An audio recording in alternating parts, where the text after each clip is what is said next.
바울은 다윗이 고백한 그 불법을 사하심을 받고 그 죄를 가리우심을 받은 자는 복이 있고 주께서 그 죄를 인정치 아니하실 사람은 복이 있도다 함과 같으니라 하는 지난주에 읽었던 7절, 8절의 사주의 감격을 우리에게 적용하기 위해서 아브라함의 예를 다시 들어서 이야기를 하면서 그러한 은혜가 할례라는 의식을 통해서나 율법을 통해서가 아니라 오직 믿음을 통한 은혜였음을 확인하고 있습니다. 유대인들의 세계에서 대단히 자긍심을 가지고 있는 두 가지의 이 신앙의 표는 하나는 아브라함에서부터 시작되었고 율법은 아브라함이 족장의 테두리를 벗어나서 국가가 되어서 애굽을 벗어나와서 홍해를 건넜을 때 시내산에서 주어진 것입니다. 그러나 할례와 율법이 주어지기 전에도 아담 이후부터 믿음의 사람들은 계속 족장 형태로 가족들을 통해서 있었고 하나님은 족장 시대가 마무리되고 나서야 비로소 율법을 이스라엘에게 주셨기 때문에 사실은 율법보다 오래된 하나님과의 언약 관계는 믿음의 관계였다고 봐야 할 것입니다. 아담과 이 선악과의 언약도 복잡한 율법의 언약이 아니라 믿음의 문제였었고 지구 전체의 홍수에서도 살아난 위대한 영웅이었던 노아도 믿음의 관계에서 하나님을 순종한 족장이었습니다. 그러므로 율법은 처음부터 의도된 법이 아니었고 그런즉 율법은 무엇이냐? 범법함을 인하여 더한 것이라 천사들로 말미암아 중보의 손을 빌어 베푸신 것인데 약속하신 자손이 오시기까지 있을 것이라 갈라디아서 3장 19절에서도 이 율법의 한계를 분명히 하고 있는 것을 읽습니다. 그러므로 이 역사에 인류가 등장하면서 처음부터 마지막까지 유효한 언약은 믿음의 언약이고 사실 율법조차도 집대성된 신명기서를 보면 또 다른 믿음의 법이었습니다. 내가 내 하나님 여호와의 말씀을 순종하면 이 모든 복이 내게 임하며 내게 미치리니 그랬다고요. 하나님의 말씀을 순종하는 게 뭡니까? 믿음입니다. 여기서는 법이라고 하질 않았어요. 사실 순종은 신뢰와 믿음에서만 나올 수 있는 것입니다. 그래서 다시 하나님은 너와 내 자손이 내 하나님 여호와께로 돌아와 내가 오늘날 내게 명한 것을 온전히 따라서 마음을 다하고 성품을 다하여 여호와의 말씀을 순종하면 내 하나님 여호와께서 마음을 돌이키시고 너를 긍휼히 여기사 내 포로를 돌리시되 내 하나님 여호와께서 너를 흩으신 그 모든 백성 중에서 너를 모으시니 신명기 30장 2절 3절에 그런 약속을 확인하게 됩니다. 다만 하나님의 말씀을 순종하는 데 있어서 마음과 성품과 뜻을 다해서 순종하는 것, 그것이 바로 하나님의 백성들이 하나님께서 허락하신 복을 받아 누릴 수 있는 비결이다. 그렇게 말씀을 하고 있는 것이죠. 하나님께서 우리에게 주신 66권의 성경 자체가 믿음을 요구하고 거기에 따르는 순종을 요구합니다. 그럼에도 이 혼란의 시대에 또다시 갖는 경계는 머리로만 듣고 끝나는 그런 믿음이 아니라 들은 바 말씀을 삶 속에 즐겨 순종해야 하나님의 약속도 구체적인 복으로 순종자의 복이 된다는 사실을 지나치지 말아야 할 것입니다. 우리가 세례로 그리스도와 함께 장사되고 새로운 피조물이 되었고 하나님의 말씀을 받았다는 자부심에서 끝난다면 이스라엘의 종교 지도자들처럼 책망밖에 남을 것이 없을 것입니다. 너희가 즐겨 순종하면 땅의 아름다운 소산을 먹을 것이요 너희가 거절하여 배반하면 칼에 삼키우리라. 여호와의 입의 말씀이니라. 이사야서는 1장 19절에서 20절에 이렇게 말씀을 하는데 약속은 몇천 년이 지난 오늘도 여전히 유효한 약속이라고 하는 것입니다. 오늘 이 말씀은 크게 두 가지로 나눌 수 있습니다. 먼저는 아브라함이 할례를 받음으로 의롭다함을 받았느냐, 거기에 대한 말씀이 9절에서 12절이고요. 그 다음에 13절에서 16절의 말씀은 그렇다면 아브라함의 후손들이 율법으로 말미암아 하나님의 의롭다함을 받았느냐, 그게 아니라는 겁니다. 역시 거기서도 믿음으로 말미암아라고 하는 이 두 가지 사실을 오늘 살피면서 우리의 신앙을 점검했으면 합니다. 첫 번째로 9절에서 12절인데요. 아브라함이 하나님을 믿음에 이것이 저에게 의로 여기신 바 되었느니라. 우리가 지난 시간에 3절의 말씀은 오늘도 역시 반복이 되고 있습니다. 대제 우리가 말하기를 아브라함에게는 그 믿음을 의로 여기셨다 하노라. 9절 하반절이죠. 그런데 이 하나님께 의로 여기신 시점을 두고 바울은 그런 적이 행복이 할례자에게는요, 무할례자에게도요. 오늘 9절에 역시 첫 부분에서 그러죠. 그렇게 묻고 나서 그런즉 이를 어떻게 여기셨느냐? 할례시냐 무할례시냐? 할례시가 아니라 무할례시니라. 10절에 그렇게 증거함으로써 이스라엘이 그만큼 자랑하는 할례가 결코 아브라함에게 의로움이 조건이 되지 못했음을 확인해주고 있는 겁니다. 실제적으로 지난 시간에 창세기 12장부터 아브라함의 행로를 살폈습니다만은 아브라함이 그 믿음을 의로 여기셨다고 하는 15장의 사실은 아브라함이 할례를 받기 이전에 하나님께서 선언하신 선언이라는 거지요. 그걸 지금 여기서 이렇게 확인을 해주고 있는 것입니다. 이러한 사실은 갈라디아서에서도 확인되고 있습니다. 그리스도 예수 안에서는 할례나 무할례가 효력이 없으되 사랑으로서 역사하는 믿음뿐이니라. 5장 6절에 말씀하는데 여기 믿음뿐이니라가 아니라 사랑으로서 역사하는 믿음이라는 거예요. 데살로니가전서 1장 3절에서 데살로니가 교회를 칭찬하면서 역사하는 믿음을 칭찬했죠. 그러므로 이 역사하는 믿음이라는 말은 관념적인 믿음이 아니라 하나님을 뜨겁게 사랑해서 그 하나님의 약속에 응답하는 행동과 삶의 모든 것을 다 말씀하는 겁니다. 그래서 역사하는 믿음뿐이라는 거예요. 물론 하나님께서는 아브라함에게 너희 중 남자는 다 할례를 받으라. 이것이 나와 너희와 너희 후손 사이에 지킬 내 언약이니라. 이 말씀이 어디서 아브라함에게 주어집니까? 창세기 17장 10절입니다. 아브라함이 하나님을 믿음에 이를 의로 여기셨다고 하는 것은 몇 장이에요? 15장이에요. 이 사실을 지금 상기시키고 있는 것이죠. 오늘 본문은 저가 할례의 표를 받은 것은 무할례시의 믿음으로 된 의를 인친 것이니 이는 무할례자로서 믿는 모든 자의 조상이 되어 저희로 의로 여기심을 얻게 하려 하심이라 11절에 그렇게 선언을 한다고요. 여러분, 노아가 할례를 받았습니까? 아니면 믿음의 장이라고 하는 히브리서 11장에서 최초로 칭찬하고 있는 아벨이 할례를 받은 사람입니까? 아니었습니다.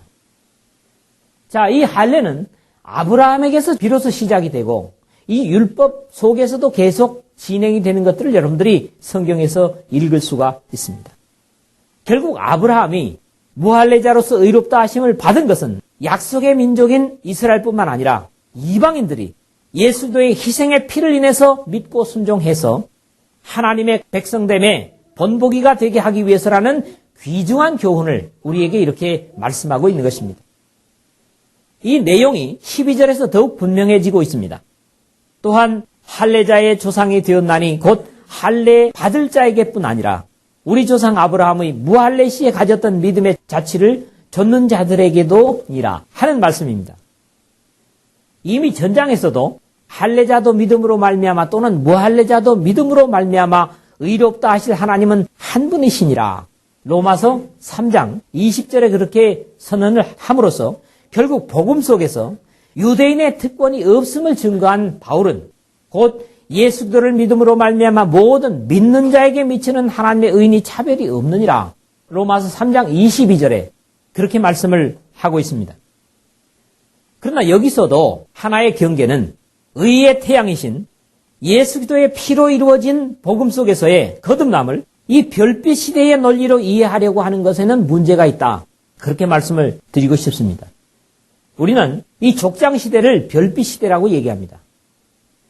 그래서 구원의 논리는 이 족장 시대는 대단히 희미합니다. 그 다음에 율법 시대를 갖다가 달빛 시대라고 합니다. 달빛은 별빛보다는 밝죠. 그래서 어느 정도의 대상의 윤곽을 볼 수 있습니다. 별빛 속에서 보지 못했던 것들을 달빛 속에서 볼 수 있죠. 이 율법 시대가 끝나면서 이제 복음 시대가 도래해야 되게 되는데 예수 그리스도로 나타나는 이 복음 시대를 우리는 햇빛 시대라고 그럽니다. 그래서 의의 태양이라고 하는 것을 보는 거죠.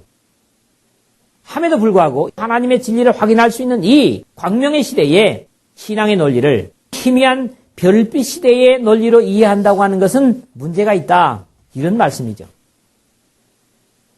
주님은 분명히 사람이 물과 성령으로 거듭나야 하나님 나라에 들어갈 수 있다고 선언을 하셨습니다. 이러한 원리는 당연히 죄의 사람이 예수 그리스도의 대속을 믿고 회개하고 고백해서 세례와 함께 기도와 함께 물속에 장사되고 물에서 일으킴을 받음으로 예수 그리스도의 부활의 일체가 되고 하나님의 성령의 선물을 받음으로 새로운 피조물이 되는 분명한 원리를 가르쳐 주셨음에도 이러한 약속의 이행 없이도 사람이 거듭날 수 있고 그 거듭남의 인침으로 세례를 준다는 신약 성경의 가르침과 상반된 논리의 모델이 바로 이 아브라함의 이야기에서 채용되어지고 있다고 하는 사실입니다. 사람은 믿는 순간에 하나님을 의롭다 한다. 그리고 그 의롭다함을 인정받기 위해서 세례를 받는 것이다. 이것은 적어도 아브라함이 할례를 받기 전에 의롭다함을 받고 할례를 받은 것이 의롭다함에 인친 것이라고 하는 그 논리를 이 복음 속에 잘못 응용하고 있는 신앙의 논리라는 겁니다. 신약 성경은 절대로 그렇게 가르치질 않습니다. 물론 고린도전서 12장 3절에 그러므로 내가 너희에게 알게 하노니 하나님의 영으로 말하는 자는 누구든지 예수를 저주할 자라 하지 않고 또 성령으로 아니하고는 누구든지 예수를 주시라 할 수 없느니라 하는 말씀을 인용하기는 하지만은 성령의 감화로 예수 그리스도를 구세주로 인식하는 것과 중생의 원리는 차이가 있다는 사실을 지나쳐서는 안 될 것입니다. 성령의 감동과 성령의 인침으로와 계심의 구분은 분명히 해야 된다. 그런 말씀입니다. 아브라함은 할례자들인 이스라엘의 조상뿐만 아니라 무할례자들인 이방인의 믿음의 조상도 되게 하시려고 또한 할례자의 조상이 되었나니 곧 할례 받을 자에게뿐 아니라 우리 조상 아브라함이 무할례 시에 가졌던 믿음의 자취를 좇는 자들에게도니라 하는 12절에 분명한 말씀을 주고 있는 것입니다. 때문에 우리가 예수 그리스도를 믿고 회개하고 고백하고 세례를 받음으로 할례를 받았다고 큰소리치는 이스라엘뿐만 아니라 동일하게 하나님의 약속을 받는 자들도 아브라함의 후손이 되게 되었다고 하는 이런 사실들을 확인시켜주고 있는 것을 보는 겁니다. 두 번째 13절에서 16절의 말씀입니다. 믿음의 법은 율법이 주어지기 이전이었습니다. 제가 이미 앞에서 서론적으로 말씀을 드렸습니다. 율법은 할례보다 약 430년 후에 아브라함의 후예들에게 주어진 또 다른 하나님의 언약이었습니다. 내가 이것을 말하노니 하나님의 미리 정하신 언약을 430년 후에 생긴 율법이 없이 하지 못하여 그 약속을 헛되게 하지 못하리라. 만일 그 유업이 율법에서 난 것이면 약속에서 난 것이 아니리라. 그러나 하나님이 약속으로 말미암아 아브라함에게 은혜로 주신 것이라. 갈라디아서 3장 17절에서 18절에 그렇게 바울은 말씀하고 있습니다. 하나님께서는 아브라함에게 내가 너와 내 언약을 세우니 너는 열국의 아비가 될지라. 이제 후로는 내 이름을 아브라함이라 하지 아니하고 아브라함이라 하리니 이는 내가 너로 열국의 아비가 되게 함이니라. 내가 너로 심히 번성케 하리니 나라들이 내게로 쫓아 일어나며 열왕이 내게로 쫓아 나리라. 이 창세기 17장 4절에서 6절, 즉 아브라함이 할례를 받기 전에 하나님의 약속을 다시 확인받고 있는 그런 말씀인데 그의 이름을 바꿔주셨고 이것은 애굽에서의 이스라엘 이후 대대로 번창할 믿음이 바탕이 될 믿음의 후예들을 약속하고 계신 것입니다. 그러면서 여기에 대한 이유를 역시 말씀하시는데 아브라함이나 그 후손에게 세상의 후사가 되리라고 하신 언약은 율법으로 말미암은 것이 아니요 오직 믿음의 의로 말미암은 것이니라. 그렇게 증거를 하고 있다는 겁니다. 오늘 13절에요. 결국 이스라엘이라는 유업은 이 아브라함과의 약속에서 났고 오늘 수를 헤아릴 수 없는 믿음의 법으로 의롭게 된 사람들도 이 언약 속에서 계속 태어나고 있는 것입니다. 앞에서도 인용한 바 있지만 만일 그 유업이 율법에서 난 것이면 약속에서 난 것이 아니라 그러나 하나님의 약속으로 말미암아 아브라함에게 은혜로 주신 것이라. 갈라디아서 3장 16절에 그렇게 말씀을 했는데 여기서 계속 거론되는 세 가지 중요한 틀을 보게 되는데 그것이 바로 하나님의 약속이 첫째고요. 그 약속에 반응하는 인간의 믿음과 그 믿음을 보시고 베푸시는 하나님의 은혜, 이 세 가지입니다. 첫째는 하나님의 언약이 바탕이고 그 분명한 언약에 반응하는 믿음이 없다면 그 언약은 무의로 끝날 수밖에 없을 것이지만 하나님의 요구대로 하나님의 약속의 믿음과 신뢰를 드리게 되면 하나님은 인간의 공로나 행위 업적이 아니라 전적으로 하나님의 선물로 은혜를 베푸시는 역사를 보게 됩니다.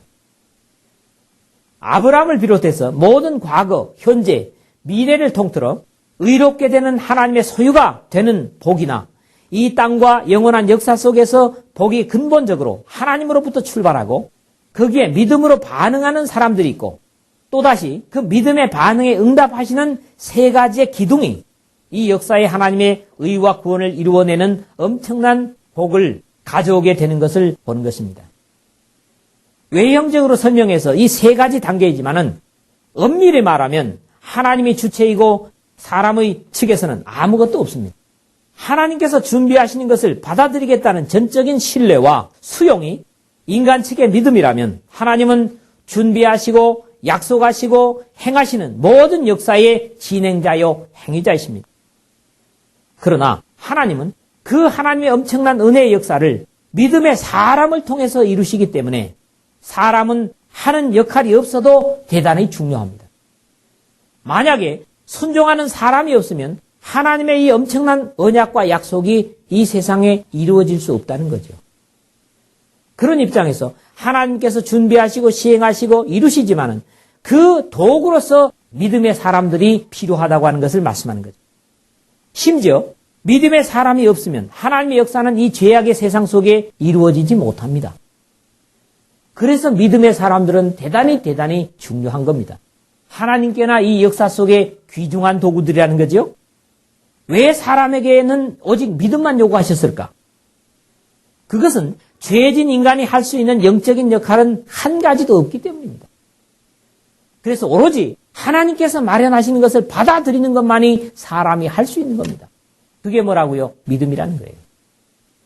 그런즉 믿음으로 말미암은 자들은 아브라함의 아들인 줄 알지어다. 갈라디아서 3장 7절에도 역시 말씀하고 있어요. 혈육으로 난 이스라엘이 아브라함의 아들이 아니라 오늘도 믿음으로 말미암은 자들이 아브라함의 아들이라는 귀중한 확인입니다.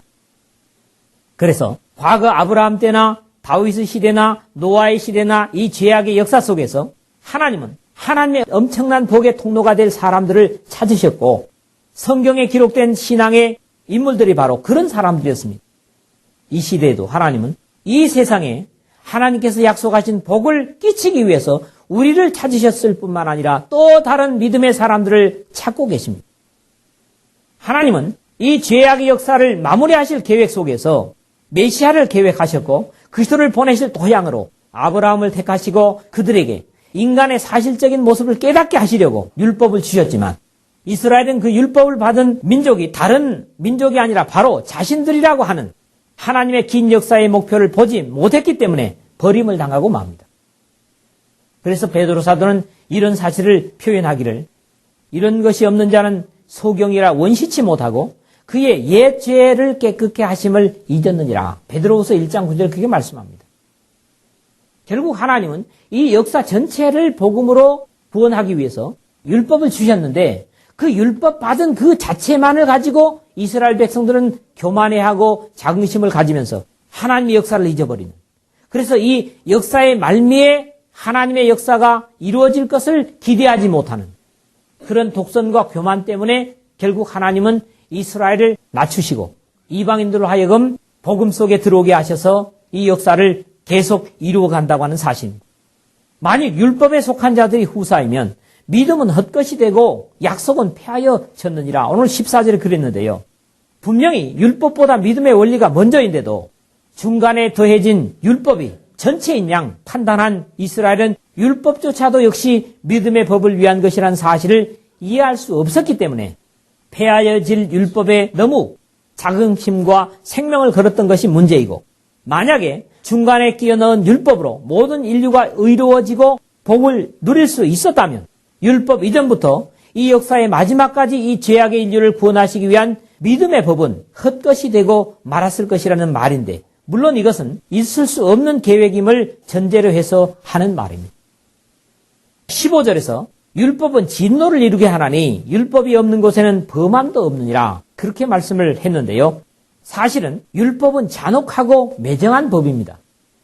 그러므로 율법의 행위로 그의 앞에 의롭다 하심을 얻을 육체가 없나니 율법으로는 죄를 깨달음이니라. 3장 20절에도 말씀했습니다.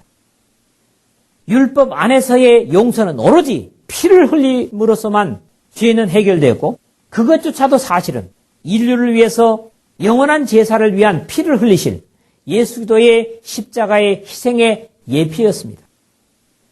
그래서 바로 뒤에 오는 말씀은 그리스도 예수 안에 있는 구속으로 말미암아 하나님의 은혜로 값없이 의롭다 하심을 얻은 자 되었느니라. 로마서 3장 24절에 그렇게 확인을 하고 있습니다. 여기서도 지나칠 수 없는 한 가지 논리는 율법이 없는 곳에는 범함도 없느니라는 겁니다. 이 무슨 말이냐니까 법이 만들어지지 않은 경우에는 죄가 그것이 어떤 죄인가를 판단할 수 없기 때문에 죄를 죄로 인정하지 않는다는 얘기입니다. 그런 말씀이 바로 율법이 없는 곳에는 범함도 없다. 그런 말씀으로 대변될 수가 있는 것입니다. 죄가 죄로 인정되기 위해서는 죄를 깨닫는 것이 먼저라는 겁니다. 이 말씀은 넓은 의미에서 율법을 모르는 사람들에게는 죄가 성립이 되지 않는다는 이론이 가능합니다. 그러나 이미 율법 없는 이방인이 본성으로 율법의 일을 행할 때에는 이 사람은 율법이 없어도 자기가 자기에게 율법이 되나니 이런 이들은 그 양심의 증거가 되어 그 생각들이 서로 혹은 송사하며 혹은 변명하여 그 마음에 새긴 율법의 행위를 나타내느니라. 이미 우리가 2장 14절에서 15절 직접적으로 율법을 받지 않았지만은 모든 사람들은 결국 양심이라고 하는 것, 선하게 살아야 되고 죄를 범하지 말아야 된다고 하는 것이 이미 저들에게 율법이 돼 있다. 이런 말씀을 드린 바가 있습니다. 그렇기 때문에 이방인들도 변명의 여지가 없습니다. 그런데도 유대인들은 단순히 율법을 알지 못한다고 하는 것 때문에 사람들을 정죄하는 우를 범했습니다. 예수 그리스도를 곁에 두고 율법을 알지 못하는 이 무리는 저주를 받은 자로다. 요한복음 7장 49절에 독선을 내뱉는, 오로지 율법을 안다고 하는 것에 자긍심을 갖는 그런 유대인들의 병폐를 우리가 보는 것입니다. 오늘 마지막 절은 오늘 말씀의 결론 같은 내용입니다. 그러므로 후사가 되는 이것이 은혜에 속하기 위하여 믿음으로 되나니 이는 그 약속을 그 모든 후손에게 굳게 하려 하심이라. 율법에 속한 자에게뿐 아니라 아브라함의 믿음에 속한 자에게도니 아브라함은 하나님 앞에서 우리 모든 사람의 조상이라. 한 16절입니다. 부사가 되는 것이 이 은혜에 속하기 위하여 믿음으로 되나니 그래서 뭐가 되는 것이 아브라함처럼 의롭다함을 받을 수 있는 아브라함의 후손이 되는 것은 할례에 의해서도 아니고 율법에 의해서도 아니고 아브라함과 똑같은 믿음으로 된다는 겁니다. 이것은 에덴 동산에서부터 마찬가지입니다. 자, 에덴 동산에서 무슨 율법이 있었습니까? 법이 있었습니까? 오로지 하나의 믿음을 요구하셨습니다. 그게 뭡니까? 내가 선악을 알게 하는 나무의 열매를 먹는 날에는 정령 죽으리라. 법처럼 들리지 않습니다. 단순하게 이 한 가지였습니다. 그러므로 그것을 아담과 하와가 믿고 순종했다면 그들은 동산에 있는 모든 실과를 실컷 즐기고 얼마든지 이 자연 속에 하나님이 창조하신 것들을 즐길 수가 있었을 겁니다. 그런데 아담과 하와는 결국 하와로 통해서 사탄의 부추김으로 말미암아서 이 믿음을 깨트리고 하나님을 의심합니다. 왜요? 하나님이 왜 이것을 못 먹게 했는지 알아? 너희들이 이것을 먹는 날에는 너희들의 지혜가 하나님 같아질 것이기 때문에 못 먹게 한 거야. 그렇게 믿음을 무너뜨립니다. 오늘도 사탄은 우리의 믿음을 그렇게 무너뜨립니다. 우리가 오늘 신앙생활 한다고 하는 것이 결코 복잡한 법이 아닙니다. 지식이 많아야 깨달아지는 법이 아닙니다. 공부를 많이 해야 아는 것이 아닙니다. 예수 그리스도의 십자가의 피, 그 피가 내 죄를 위한 것이고 그것을 믿고 이제 죄를 향해서 가던 길을 돌이켜서 하나님을 향해서 가고 예수님만이 나의 구세주요 그리스도요 나의 왕 중의 왕이시요 나의 죄를 해결하는 제사장이라고 하는 그리스도로 고백하는 것.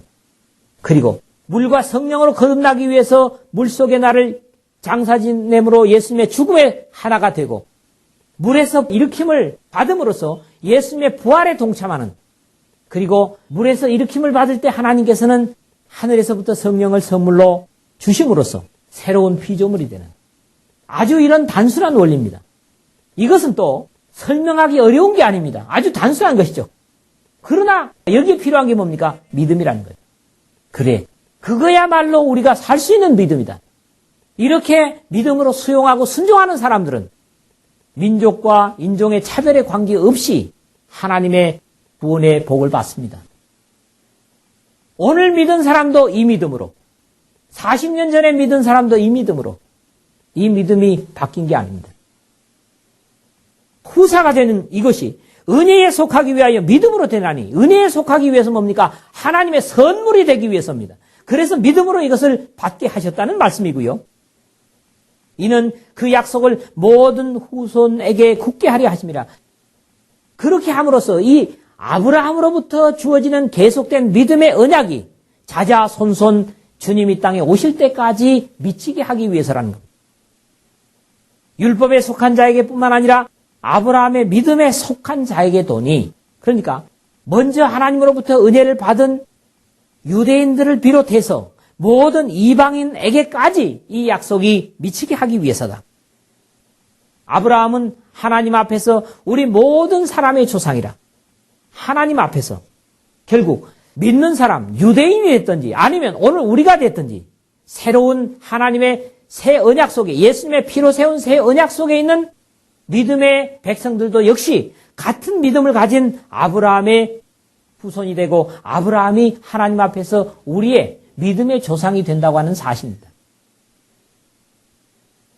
여기에 한 가지 중요한 게 뭡니까? 하나님은 모든 것을 다 준비하셨습니다. 그러나 이 역사 속에서 필요한 것이 있습니다. 하나님께 필요한 게 있습니까? 그게 뭡니까? 믿음의 사람입니다. 아무리 좋은 계획을 세우시고 또 구원의 역사를 하나님께서 준비하셨어도 믿음으로 반응하는 사람이 없을 때 그 하나님의 좋은 구원의 약속은 무의로 끝나고 가치가 없이 빛이 나지 못하고 마는. 그렇기 때문에 오늘 하나님은 여러분 각자의 믿음을 요구하시는 것입니다. 또 여러분들을 통해서 더 많은 사람들의 영혼이 이 믿음을 통해서 하나님의 자녀가 되고 다시 오실 예수 그리스도의 영광에 참여하기를 바라시는 것입니다. 그러므로 오늘 인간의 믿음은 이만큼 중요한 것이고, 이 믿음이라고 하는 것은 관념적으로 머리에 그렇구나로 끝나는 것이 아니라, 어때요? 내가 지시하시는 땅으로 가라, 이렇게 하라 하는 것을 순종하는 것이 뭐라고요? 믿음이라는 겁니다. 그러므로 우리의 삶을 움직여가는 믿음, 하나님의 역사를 내 삶 속에 실현하는 그 믿음이 동일하게 아브라함의 믿음이요, 모든 역사 끝까지 하나님께서 인정하실 구원받은 백성들의 믿음들이라는 것. 여러분 각자가 이 믿음 가지고 계십니까? 또 이 믿음을 여러분만 가지고 있을 것이 아니라 아직도 이 믿음을 알지 못하고 무지 가운데서 하나님의 은혜를 함께 누리지 못하는 많은 사람들에게 이 믿음을 알려줘서 그들도 같은 믿음으로 구원받을 수 있는 그 놀라운 역할을 우리 교회와 여러분들이 감당할 수 있으시기를 주님의 이름으로 부탁을 드립니다.